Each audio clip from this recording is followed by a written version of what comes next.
Morning students, I am Arvinder Singh Man, PGT Commerce, Vidya Ashram Public School. Now today we will take on chapter number 3, liberalization, privatization and globalization, the same chapter as we did in the previous videos.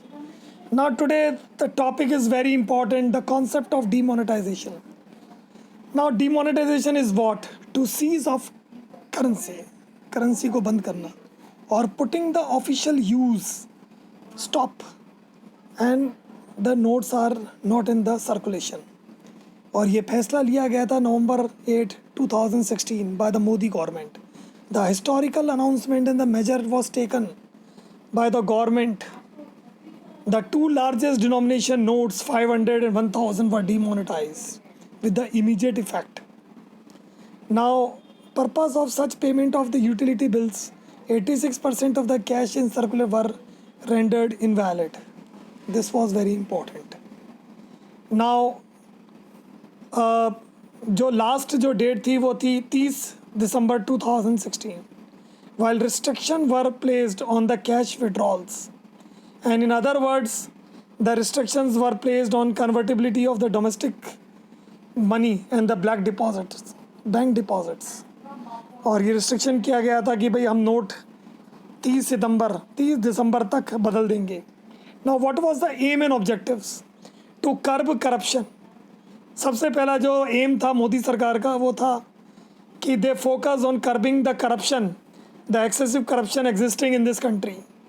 This step was taken and to stop the activities like bribes and money laundering. Second, the control counterfeiting.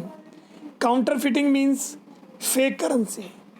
Now the demonetization, the government aim was to stop the fake currency in the Indian economy. Third, to stop use of currency of illegal activities. Now the main aim was to stop the currency being used in the terrorist activity, and the main notes were used 500 and 1000 rupee note denomination. Now this was the government aim to stop the terrorist funding, to stop accumulation of black money and bringing it back to the economy. Now central thought that behind demonetization they render the black money को रोकने के लिए, to stop and destroy the shadow of economy, कि भारत की जो economy destroy हो रही थी ब्लैक मनी से उसको रोकने के लिए. And black money is what? Uncounted money which is not being recorded in the Indian economy. Now the features. The main features of demonetization were measures of tax administration. Perhaps the most important way to view the demonetization is the tax administration. Now one designed to hold the black money को कर्ब करने के लिए और बड़े note जो हैं वो cancel करने के लिए, ताकि हम ब्लैक मनी को ख़त्म कर सकें इंडियन मार्केट में. Now control on black money. Demonetization can also be interpreted in the regime shift on the part of the government. इससे फ़ायदा क्या हुआ? इससे फ़ायदा ये हुआ showing the tax evasion will no longer be tolerated. Demonetization से ये हुआ कि भाई कर की चोरी को अब सरकार बर्दाश्त नहीं करेगी, आपको कर देना ही होगा. और इससे फ़ायदा भी हुआ कि 7% या 6% करदाता बढ़े भी सही. Now credit creation, reducing the tax evasion, the demonetization were reaching the further reaching effects. The new deposit will surely remain in the bank, where will provide the base of the bank to provide more loans. नए deposit से कोई लेन देना नहीं है, उन्होंने तो फिर भी क्रेडिट क्रिएशन को प्रमोट किया है लो इंटरेस्ट रेट पे.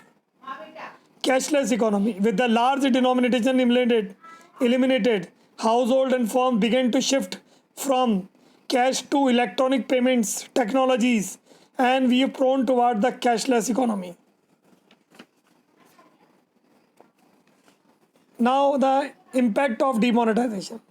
सबसे पहला impact है money and interest rates. The cash declined sharply, जो effect 2016 में देखा गया. And longer effect, the cash will recover but settle at a lower level. Cash recover तो होगा मार्केट में, but settle at a lower level. बड़े payments नहीं हो पाएंगे. Interest rate on the deposit loans and government security decline, interest rate कम हुआ, जो इंटरेस्ट रेट ज़्यादा था, और लॉन्गर वर्जन के अंदर the loan rates could fall further, और लॉन्गर रेट में भी लॉन्गर पीरियड के लिए भी फ़ायदा हुआ। फाइनेंशियल सेविंग इंक्रीज्ड, और लॉन्गर इफेक्ट में क्या रहा कि फाइनेंशियल सेविंग बढ़ती चली गई। Now stock of black money fail, stock black money जो था वो कम हुआ है, और लॉन्गर वर्जन में भी वो अनकाउंटेड इनकम जो था वो रिड्यूस हुई है। Private wealth, the private sector wealth declined at the effect of demonetization, or for the longer version the wealth could fall further. Now no effect, public sector wealth का क्या हुआ, no effect. The government RBI wealth will increase, government का तो wealth increase हुआ है, और further return unchange cash is extinguished and reducing the liabilities. हमने अपनी गवर्नमेंट ने अपनी लाइबिलिटीज़ को कम करने में मदद ली। Formalization and digitalization, digital transactions improved, the new era began, and for the longer version cash पर तो रिटर्न होंगे, but it will take a too long time for normalize. Real estate prices decline and the wealth fell and cash shortage, but price could fall further as investing undeclared economy in the real estate. Prices कीमतें घटी हैं real estate में बड़े लंबे समय के लिए। Border economy, job losses, decline in farm incomes and social disruption, ये देखने को मिला। कई करोड़ों लोगों की नौकरियां गई, लेकिन अब धीरे धीरे वापस स्टेबलाइज हो जाएगा। लॉन्गर समय में जब इकोनॉमी रीमोनेटाइज होगी तो सब कुछ ठीक हो जाएगा।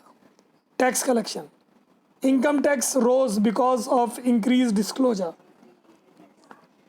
इनकम टैक्स में बढ़ोतरी हुई है, करदाता बढ़े हैं। Over a longer run tax should increase, और यहाँ भी फ़ायदा हुआ है, लॉन्गर रन में टैक्स बढ़ा है और टैक्स पेयर जो हैं वो बढ़े हैं।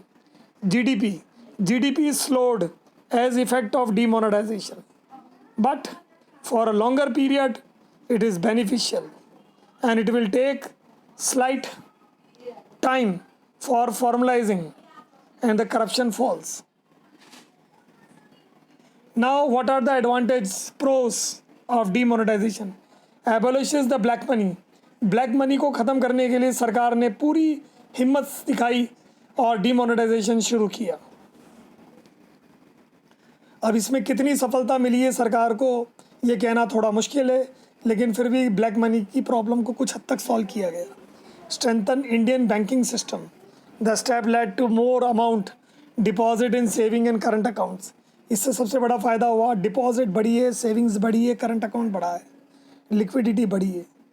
Higher tax collection, tax collection में बढ़ोतरी हुई है, टैक्स ज़्यादा आया है और टैक्स की चोरी भी कम हुई है।